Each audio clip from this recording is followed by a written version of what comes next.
सूरज उगने से बदलते हैं ये धरा आसमान, चलते रहने से हो जाती है हर मुश्किल आसान। चिंता को छोड़ कर आओ कर ले मन में शुभ चिंतन, हर पल को कर ले सफल सफल कह रही है ये पवन। संवार ले सुधार ले कर समस्या का समाधान, संवार ले सुधार ले कर समस्या का समाधान, कर समस्या का समाधान, कर समस्या का समाधान, कर समस्या का समाधान, कर समस्या का समाधान, कर समस्या का समाधान। नमस्कार, आदाब, सत श्री अकाल मित्रों, स्वागत है समाधान कार्यक्रम में आप सभी का। एक छोटे बच्चे की स्कूल से छुट्टी हुई तो वो अपने पिताजी के पास जो दर्जी थे उनकी दुकान में चला गया। उसने देखा कि पिताजी के टेबल पे कैंची और सुई दोनों रखे हुए हैं। पिताजी कुछ सिलते थे और उसके बाद सुई को अपनी टोपी पे लगा लिया करते थे और कैंची से कुछ काटा करते थे और फिर उसे अपनी जांघों के बीच दबा के रख लिया करते थे। बार बार वो क्रिया कर रहे थे। बच्चे ने पूछा कि पिताजी आप सुई को अपनी टोपी में अर्थात सिर पे रखते हैं और कैंची को अपने पैरों पे रखते हैं, आप ऐसा क्यों करते हैं? तो पिताजी ने बहुत सुंदर जवाब दिया कि बेटा ये जो कैंची है ना, ये काटने का काम करती है, इसीलिए मैंने इसको नीचे रखा है, और जो सुई है वो जोड़ने का काम करती है, इसीलिए मैंने इसे अपने सिर पे रखा है, अपनी टोपी पे रखा है। जीवन में जो हमेशा जोड़ता है वो ऊपर रहता है और जो काटता है वो नीचे रहता है। बहुत सुंदर मर्म उन्होंने इस बात का अपने बच्चे को सिखाया और ये कहा कि बेटा हमेशा ध्यान रखना कि जोड़ने का काम करना, कभी तोड़ने का काम मत करना। कल भी हम परिवार की बात कर रहे थे, परिवार में डिवोर्स की बात कर रहे थे। बहुत ज़्यादा ये संख्या बढ़ती चली जा रही है।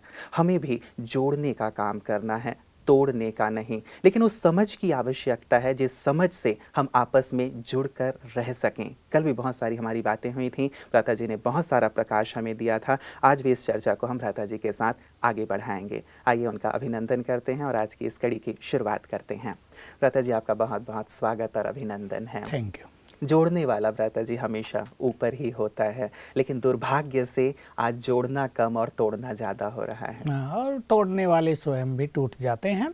तोड़ने वाला व्यक्ति तब तो बहुत खुश होता है कि वाह मैंने अपना काम कर दिया, लेकिन महत्व तो जोड़ने वाले का ही होता है। देखिए सुई छोटी है जी, लेकिन महत्व उसका बहुत ज़्यादा है, और कैंची बड़ी है, काटती है, महत्व तो उसका भी है क्योंकि काटने के बाद जोड़ना होता है, वो अलग चीज़ है।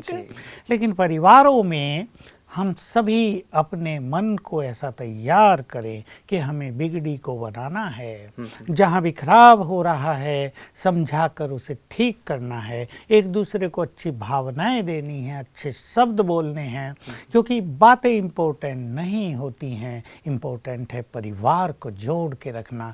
परिवार में अपनापन, जहाँ सब हंस बहल खेल कूद रहे हों, जहाँ प्यार की गंगा बह रही हो, जहाँ शांति ही शांति हो, एक दूसरे से सब प्यार भी करते हैं और सब एक दूसरे को सम्मान भी देते हैं। ऐसा सुंदर परिवार जिसका निर्माण अब स्वयं भगवान कर रहे हैं कि सारे संसार को ये एक परिवार बना दिया जाए, और जिस कार्य की ओर हम अग्रसर हैं, तो मैं सभी अपने भाई बहनों को कहूँगा कि वो बिल्कुल काटने का काम न करें। कोई काट भी रहा हो उसको भी सिखा दें और जोड़ें। बिल्कुल। भ्राता जी कल भी हम पति पत्नी के संबंधों की बात कर रहे थे। मेल्स भी मेरे पास ऐसे ही आए हैं कि इस संबंध पे थोड़ी चर्चा अवश्य हो कि पति पत्नी के संबंधों में कैसे मधुरता बनी रहे, क्योंकि हमारे यहाँ कहा जाता है, भारतीय परंपरा संस्कृति बचपन से हम सुनते आ रहे हैं कि यहाँ संबंध एक जन्म का नहीं होता, पति पत्नी का 7 जन्म का होता है। लेकिन अब ऐसी स्थिति आ गई है कि एक जन्म में ही झेलना पड़ रहा है, ऐसी स्थिति हो गई है।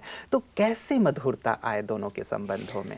वही चीज़ है कि कुछ चीज़ों में परिवर्तन लाने की बहुत ज़रूरत है। मुझे एक बात याद आ रही है कि कई बार मनुष्य ने पहले से ही अपनी मेंटलिटी निगेटिव बनाई होती है।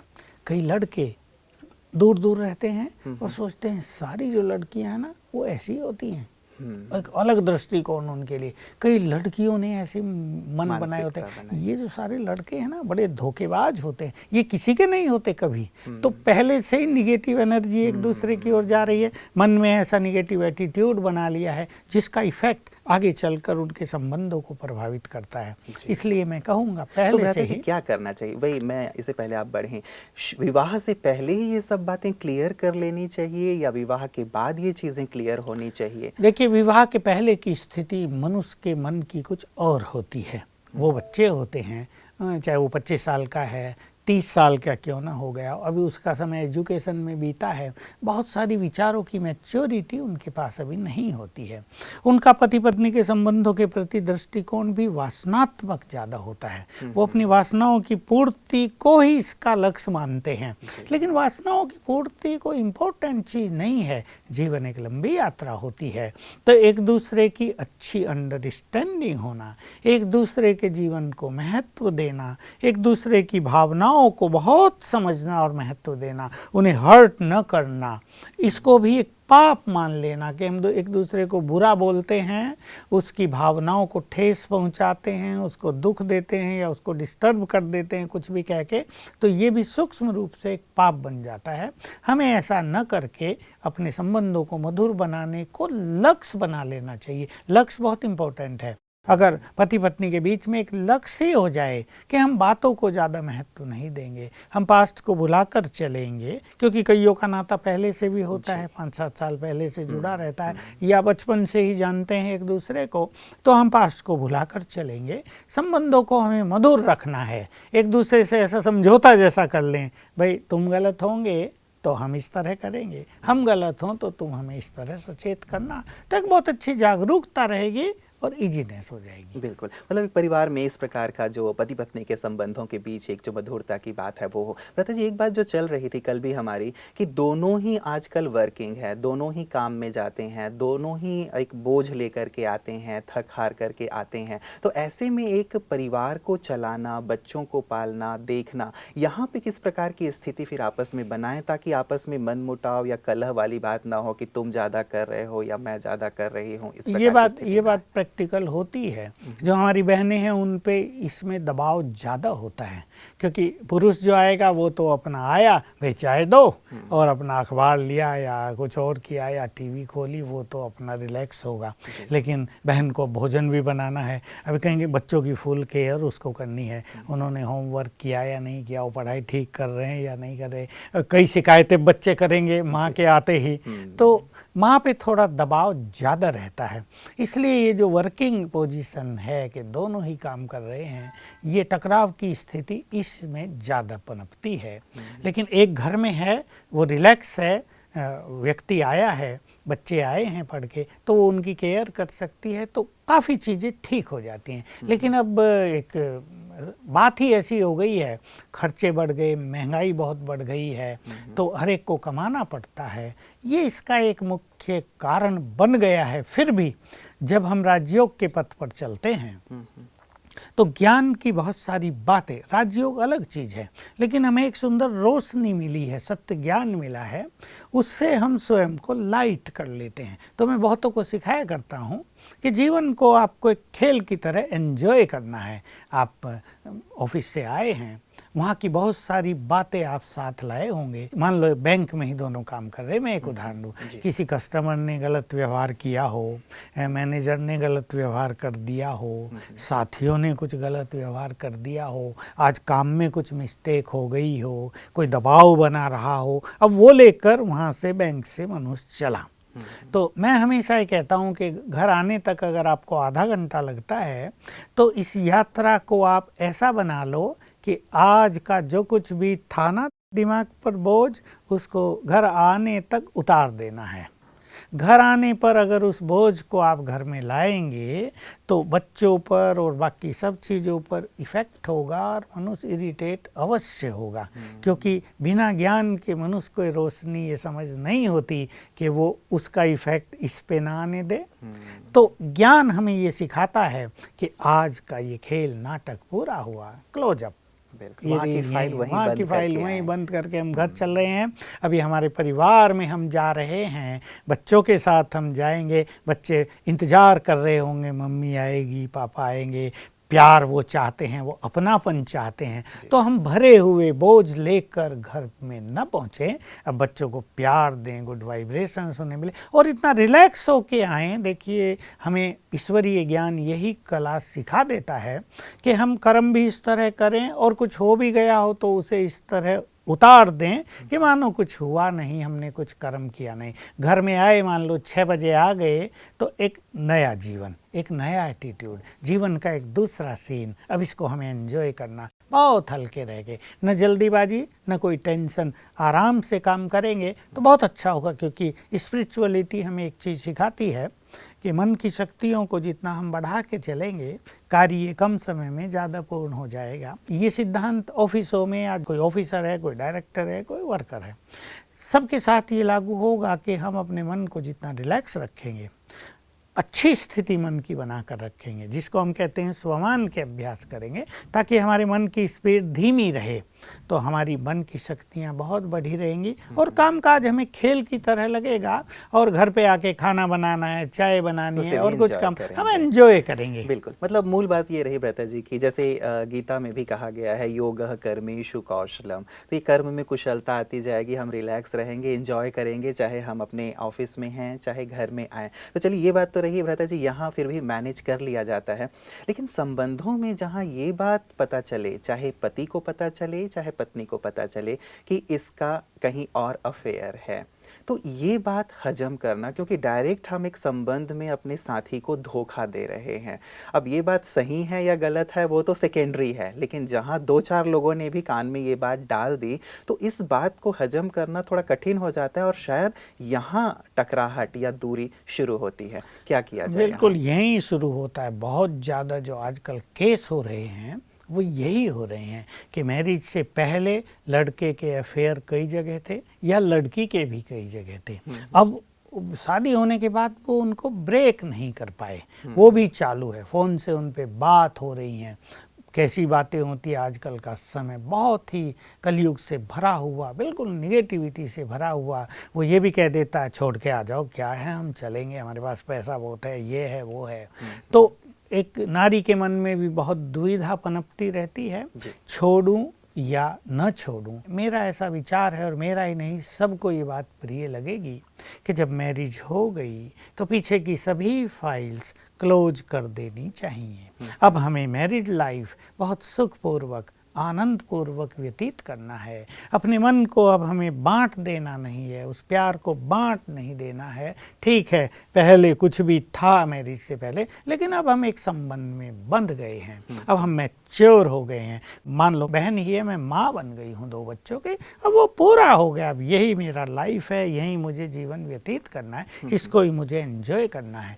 तो मैं ये कहूँगा सभी लड़कों को भी और लड़कियों को भी कि मैरिज होने के बाद पिछली सब बातों को वहीं क्लोज अप करें, उसको आगे नहीं बढ़ाना है। ठीक है, आपका किसी से बहुत प्यार रहा हो, आपने उसमें जान देने की कसम खाई हो, साथ निभाने की कसम खाई हो, लेकिन अब वो नहीं हो सकता। अब यहाँ आपको जीवन जीना, मेंटलिटी को चेंज करेंगे। जहाँ ऐसा नहीं होता है, एक दूसरे को अब पता तो चलता है ना, फ़ोन से कहीं से पता चल जाएगा, बात तो कहीं सुनेंगे ही कि इनका उनसे है, ये झंझटों का बहुत बड़ा कारण बन जाता है। तो फिर मैं वही बात कहूँगा, प्यार का महत्व नहीं, महत्व संबंधों का है, महत्व जीवन की सुंदर यात्रा का है, और इस प्यार में बहुत धोखा मिलता है। मैं कईयों के अनुभव सुना सकता हूँ, मैं नाम नहीं लूँगा, कि कहीं अफेयर था, शादी हो गई, 2 बच्चे भी हो गए, लेकिन ये अपने बच्चों को छोड़ के उसके पास चली गई। लव इज़ ब्लाइंड, 6 मास में ही खेल बिगड़ गया, वहाँ से उसको हटा दिया गया कि भागो यहाँ से।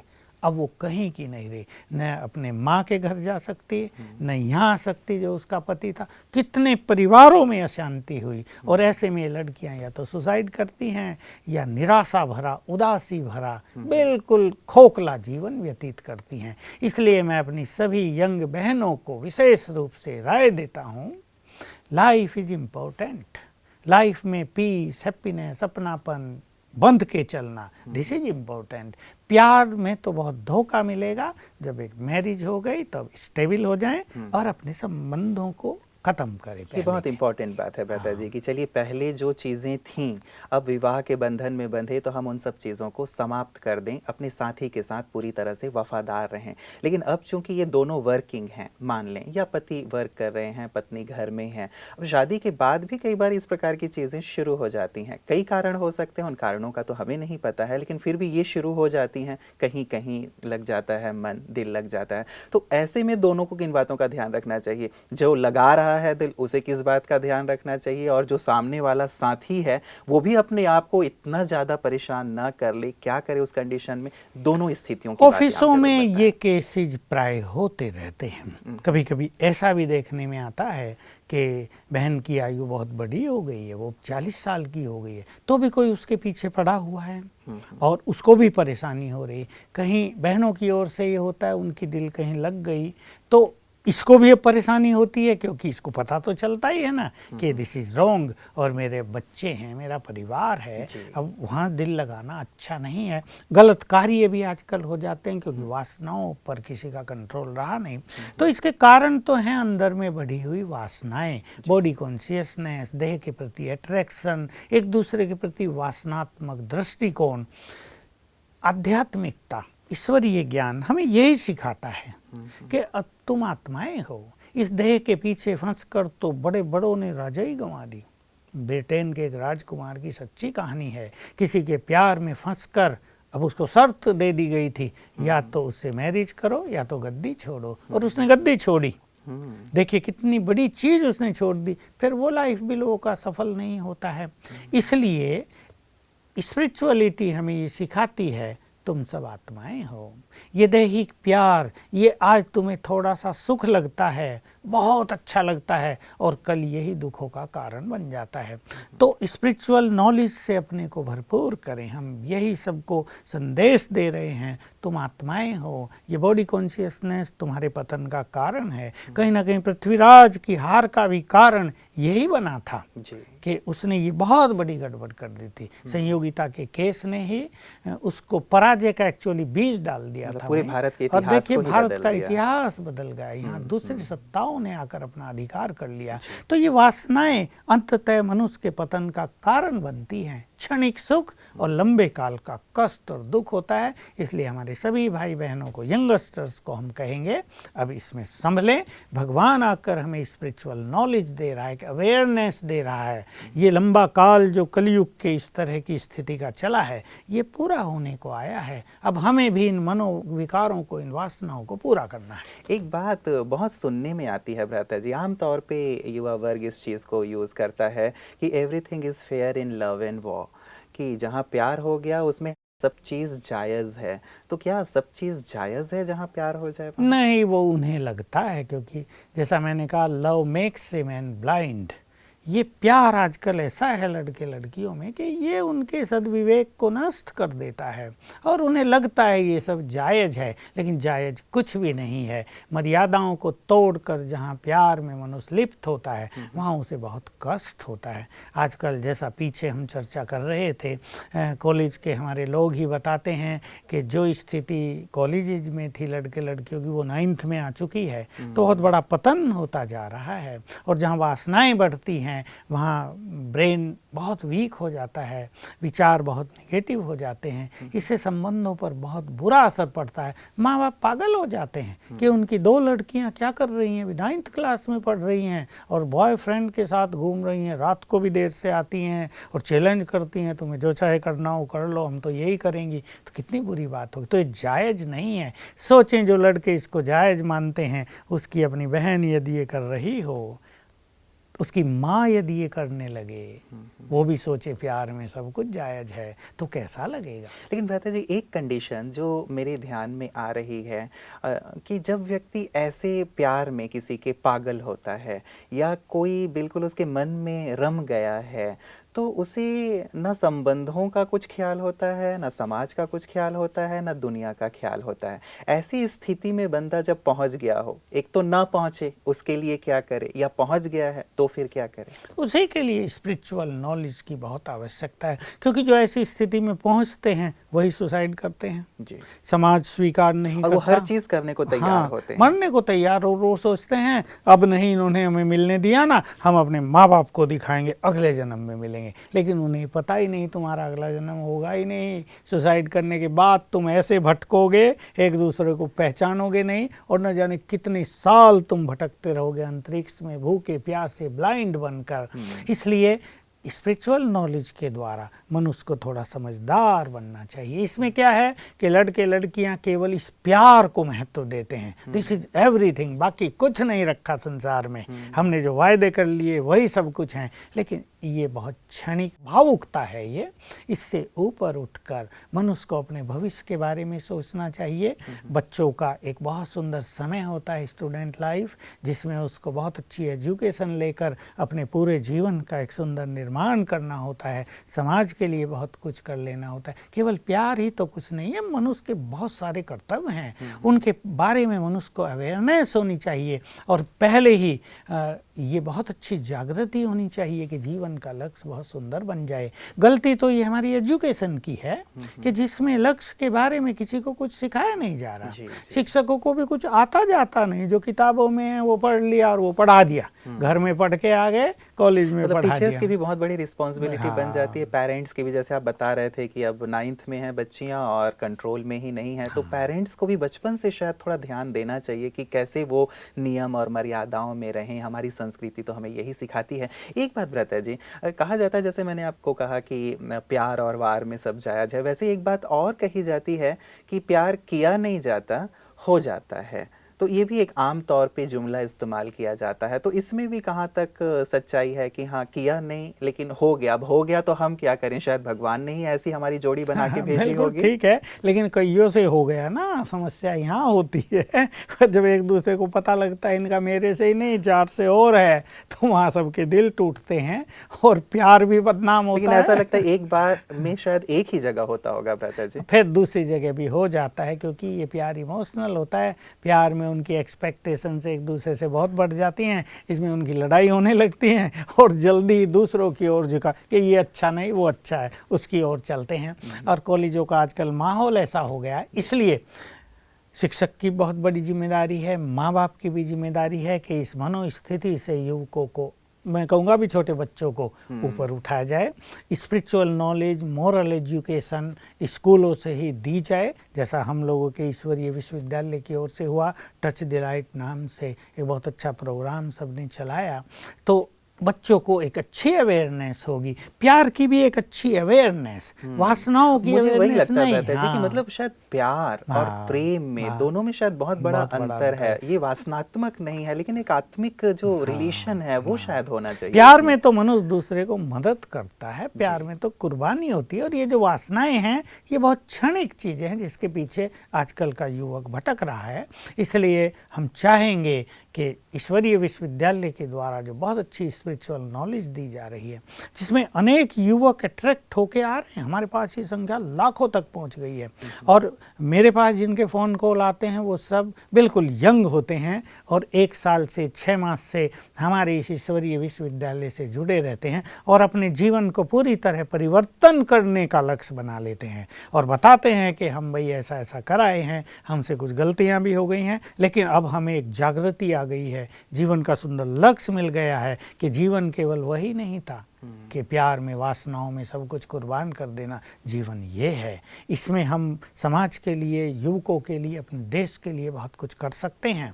तो वास्तव में स्पिरिचुअल नॉलेज की बहुत ज़्यादा आवश्यकता है। जी जी। तो चाहे परिवार की बात है, चाहे अभी जो यंग लड़के लड़कियां हैं उनकी बात है, हर एक स्थान पे इस बात की बहुत ज़्यादा महत्ता हो जाती है कि हम मूल्यों के ऊपर ध्यान दें, करियर के ऊपर ध्यान दें, अपने जीवन के लक्ष्य के ऊपर ध्यान दें, ताकि इन चीज़ों की जो बात आती है या बाधा बन रही हैं ये सारी चीज़ें ना हो पाएँ।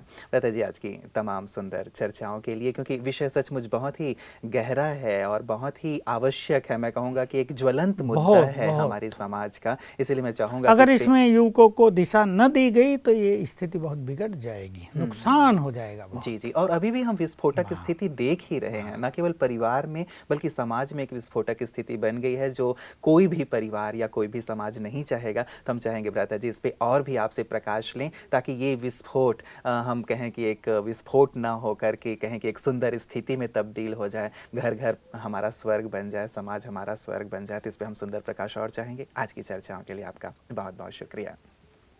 मित्रों, सचमुच यदि कहा जाए तो जीवन बहुत ज़्यादा खुशियों के लिए और आनंद के लिए है, और परमात्मा ने यदि हमें इस सृष्टि पर भेजा है तो सचमुच एक सुंदर लक्ष्य दे कर के भेजा है। आप सोचें कि कोई भी रचना किसी लक्ष्य के लिए ही तो की जाती है ना, तो हम परमात्मा की रचना है, उस सर्वश्रेष्ठ रचनाकार की रचना है। तो भगवान ने हमें इस संसार में सुख, शांति और आनंद के लिए तो भेजा ही है, लेकिन साथ साथ दूसरों की मदद करने के लिए, इस संसार को सुखमय और स्वर्ग बनाने के लिए भेजा है। कहीं ऐसा ना हो कि हम आपस में लड़ते झगड़ते हुए पारिवारिक कलह में, और साथ ही जो प्यार का एक विकृत स्वरूप हो गया है आज, उसमें पड़ करके हम अपने जीवन को, अपने साथी के जीवन को, अपने परिवार को तबाह कर रहे हों। आवश्यकता है एक सुंदर चिंतन की, आवश्यकता है एक सुंदर प्रकाश की, आवश्यकता है एक सुंदर लक्ष्य की भी जीवन में, ताकि हम यदि इस समाज में आए हैं तो इस समाज को कुछ सुंदर और श्रेष्ठ दे करके जाएं, ताकि जब भी लोग हमें याद करें हमारे जाने के बाद भी, तो बहुत सम्मान से, बहुत प्यार से याद करें। इस रूप में याद ना करें कि ये व्यक्ति गया तो अच्छा हुआ, ऐसे नहीं, बहुत सम्मान, बहुत प्यार से। हमें उम्मीद है कि इस सुंदर विषय पर आप भी ज़रूर विचार करेंगे। लक्ष्य हमारा है कि आपके परिवार में बहुत सुख, बहुत शांति और बहुत आनंद हो, घर घर स्वर्ग बने। यही हमारी श्रेष्ठ कामना है, और इंशाअल्लाह ये कामना बहुत जल्दी पूर्ण होगी। नमस्कार।